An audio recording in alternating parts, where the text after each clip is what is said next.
আজি লৈ গৈ আছে কাইলৈ মৰিয়নিলৈকে লৈ যাব। আজি নাগাজাংকালৈকে আহিছে কাইলৈ মৰিয়নি টাউনলৈকে যাবগৈ।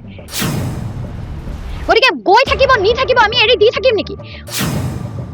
ইতিমধ্যে হতাশ হৈছোঁ ৰাজ্য চৰকাৰৰ কাম দেখি, কাৰণ যিটো ৰাস্তা মৰিয়নি মুককচুঙৰ যোনটো ৰাস্তা আমাৰ অসমক যিদৰে দিয়া হৈছে তাৰ তুলনাত বহুগুণে বেছি আমাৰ নাগালেণ্ডক এৰি দিয়া হৈছে মৰিয়নিৰ এই পথটো।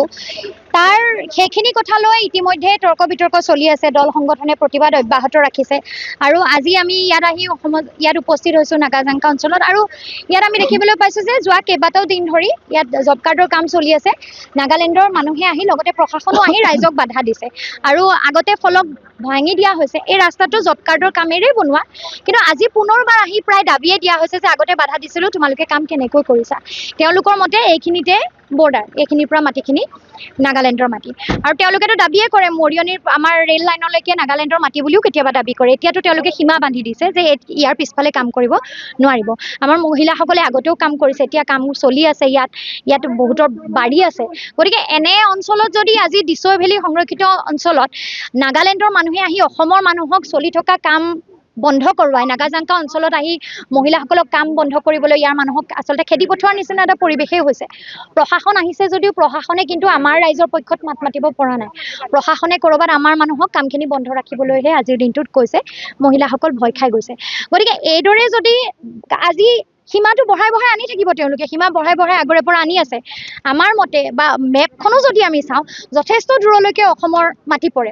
তাত যদি আজিৰ দিনটোত তেওঁলোকে কৈছে যে এয়া আমি সীমা দিছোঁ, তাৰ আগবাঢ়ি তোমালোক যাব নোৱাৰিবা, অনাগত দিনত সেই সীমাটো তেওঁলোকে ঠেলি ঠেলি আনি থাকিব।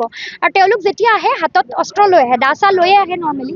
গতিকে দা কুঠাৰ লগত লৈ যদি আহি নৰ্মেলিও মানুহে বহুত ভদ্ৰ ভাষাৰেই কয়, মানুহে ভয় খোৱাটো স্বাভাৱিক। আৰু ইয়াত আগতেও বহুত বেয়া বেয়া পৰিস্থিতি উদ্ভৱ হৈছে। বিধায়ক মহোদয়কে এটা সময়ত খেদা এটা পৰিৱেশো সৃষ্টি হয় নাগালেণ্ডৰ মানুহে। গতিকে সাধাৰণ ৰাইজে ভয় খাব, আৰু এই ভয়বোৰৰ পৰা আমাক উদ্ধাৰ কোনে কৰিব পাৰিব? চৰকাৰে কৰিব পাৰিব। চৰকাৰে সুস্পষ্টভাৱে অতি দৃঢ়তাৰে ক'ব লাগিব যে এইখিনিলৈকে অসমৰ মাটি, ইয়াত নাগালেণ্ডৰ মানুহে হাজাৰ বাধা দিলেও আমি প্ৰশাসনে সুৰক্ষা দিম। আমাৰ প্ৰশাসনে সুৰক্ষা দিব পৰা নাই। কিন্তু আমাৰ বৰ্ডাৰৰ এৰিয়াবোৰত আমাক যিদৰে ৰাইজক সুৰক্ষা দিব লাগে এই সুৰক্ষা আজিৰ দিনটোত নাই। চৰকাৰে প্ৰশাসনে কোনো স্পষ্টকৈ নিজৰ দমন মাটিখিনি ৰাখিব পৰা নাই। এৰি দিছে, সেই ৰাস্তাটোতো এৰিয়ে দিলে। ইতিমধ্যে ৰাস্তাটো এৰি দিয়াই হৈছে, কাগজে পত্ৰ এৰি দিছে। গতিকে হাতে কামেতো আগৰে পৰা ৰাস্তাটো ধৰি ৰাখিব পৰা নাছিলোঁ। এবাৰ অফিচিয়েলিও হস্তান্তৰ নাগালেণ্ডলৈ হৈ গ'ল। বৰ্ডাৰ ৰোড অৰ্গেনাইজেশ্যনে কৰিলে, আৰু বৰ্ডাৰ ৰোড অৰ্গেনাইজেশ্যনটোৱে চৰকাৰৰ লগত আলোচনা নকৰাকৈ, অসম চৰকাৰক কথা বতৰা নকৰাকৈ সিদ্ধান্ত এটা লোৱা নাই। ইয়াতো অনাগত দিনত তেনেকুৱাই হ'ব যে এইখিনিলৈকে নাগালেণ্ডে দাবী কৰি আছে, আমি নাগালেণ্ডক এৰি দিওঁ বুলি ক'ব, আৰু চৰকাৰেও কথাটো মানি ল'ব। কেন্দ্ৰই ক'ব বা ৰাজ্যই ক'ব, আমি মানি ল'বলৈ বাধ্য হ'ব লাগিব। গতিকে এয়া জাতি মাটি ভেটিৰ কথা কৈ চৰকাৰখন শাসনলৈ আহি যদি আমাৰ মাটিকে ৰাখিব নোৱাৰে, আমাৰ খিলঞ্জীয়া মানুহক ৰাখিব নোৱাৰে, আমাৰ শ্ৰমিকসকল আমাৰ খেতিয়কসকলক সুৰক্ষা দিব নোৱাৰে, তেতিয়াহ'লে আমি কাৰ পৰা সুৰক্ষা পাম? আমাক কোনে সুৰক্ষা দিব? এই মহিলাসকল যিসকলে ইয়াত কাম কৰি আছে, বেছি সংখ্যক বিজেপিৰ লগতে জড়িত মানুহ আছে। আজি ইয়াত জব কাৰ্ডৰ কাম চলিছে, ইয়াত ৱাৰ্ড মেম্বাৰ আছে, জীৱিকা সখীসকল আছে, বিজেপিৰ লগত জড়িত মানুহে আছে। এইসকল মানুহৰতো জীৱনৰ নিৰাপত্তাৰ প্ৰশ্ন আজি আহিছে ইয়াত। তেওঁলোকে সুৰক্ষিত হৈ থাকিব পাৰিবনে নাই? গতিকে আমি চৰকাৰক স্পষ্টভাৱে দাবী জনাইছোঁ, হিমন্ত বিশ্ব শৰ্মাদেৱক দাবী জনাইছোঁ যে আপুনি নাগাজাংকাৰ এই অঞ্চলসমূহলৈ আহক, পৰিদৰ্শন কৰক, সীমাৰ সমস্যাটো কিমান গুৰুত্বপূৰ্ণ সমস্যা হৈ আছে চাওক, আৰু এই ক্ষেত্ৰত স্পষ্ট এটা ডিচিশ্যন লওক।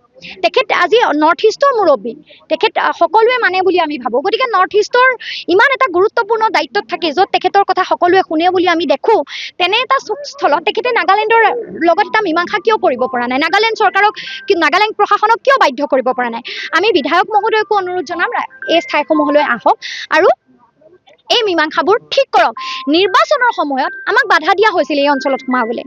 গতিকে আমাক অসমীয়া মানুহক অসমৰ অঞ্চলতে যিসকল মানুহে বাধা দিব পাৰে, সেইসকল মানুহ, সেইসকল ব্যক্তিকো আমি বিচাৰিছোঁ যে আহক, ৰাইজসকলক সুৰক্ষা দিবলৈ মাৰ বান্ধি থিয় হওঁ, যে এইখিনিলৈকে অসমৰ মাটি, আমি সকলোৱে অসমৰ মাটি নাগালেণ্ডৰ হাতলৈ যাবলৈ নিদিওঁ বুলি হাতে হাত ধৰি সাজোৰে সন্মিলিতভাৱে দল মত নিৰ্বিশেষে সকলোৱে, প্ৰশাসনেও মিলিব লাগিব, ৰাইজ মিলিব লাগিব, চৰকাৰ মিলিব লাগিব, যুঁজিব লাগিব, আৰু নিজৰ মাটি নিজৰ দখলত কিন্তু ৰাখিব পাৰিব লাগিব।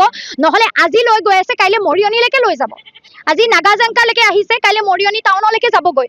গতিকে গৈ থাকিব নি থাকিব আমি এৰি দি থাকিম নেকি? সকলোৱে মিলি মাত মাতো, সকলোৱে মিলি যুঁজো, আৰু চৰকাৰক অনুৰোধ যে এই মাটিখিনি ৰাখক, অসমৰ ৰাইজক সুৰক্ষা আৰু নিৰাপত্তা দিয়ক।